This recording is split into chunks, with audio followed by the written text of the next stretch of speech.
One of my recent videos, I showed my experience of running on Zwift for the first time. So in this one, I want to walk you through everything that makes it possible, including what I run Zwift on and how it all works together. So let's start with what's probably the most fundamental bit of kit to start running on Zwift, the treadmill. So here is the treadmill itself, which is a Reebok Jet 300. I've done a dedicated video on this particular treadmill and a few of the reasons as to why I decided to buy it. So click on the card in the corner of the screen to watch that one if you haven't already. For me, this treadmill is pretty much perfect. It wasn't silly expensive to buy. It goes plenty fast enough with a maximum speed of 20 kilometers per hour. And it does seem really well built from what I've seen so far. Now I'm still trying to work out the best position for everything here in the paint cave, but how I've got it laid out at the moment is working pretty well, and I don't see myself changing it anytime soon. Now you've probably already noticed the TV that's on the wall just there.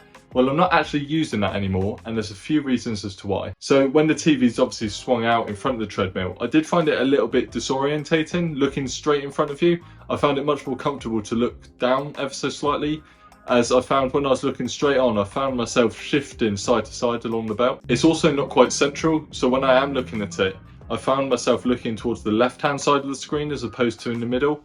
Not the end of the world, but a little bit annoying. Now there is a final reason as to why I'm not using the TV anymore, but I'll come to that in just a minute. So my plan originally was to use this old PC to run Zwift on. Now this is what I was using originally before getting the Wahoo Kicker and having Bluetooth connectivity.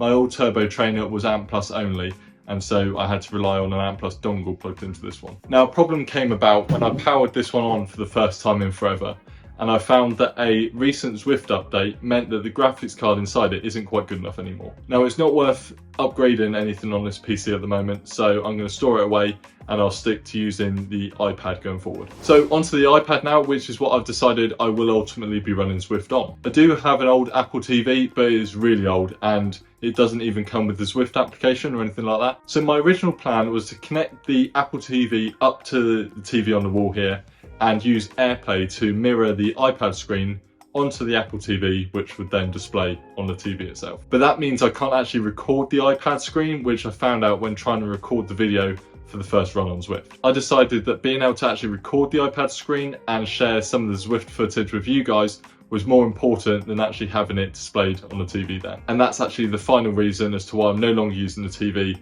and sticking to just the iPad. It's not the larger of the iPad Pros, but for me the screen size is perfectly big enough and you honestly cannot fault the image quality. Now, if you've trained in a garage like this before, you'll appreciate how hot it can get. So of course I needed a way of being able to keep myself cool while on the treadmill. The first thing I'll do is open the garage roller door, which is just behind you over there. It doesn't allow a massive amount of air in, but my thinking is that it's better than nothing, and a bit of a breeze every now and then is quite nice. I also have the fan behind me on the racking unit. Now that's typically on the floor in front of my bike when it's on the kicker. And of course I tend to use the bike on the trainer a lot more than the treadmill at the moment. And so it's usually down there, and then I'll just move it on top of the unit when I come to run on the treadmill. Ideally, I'd just buy a second one so I don't have to worry about moving them back and forward. But I'm not using the treadmill a huge amount at the moment because it's summertime.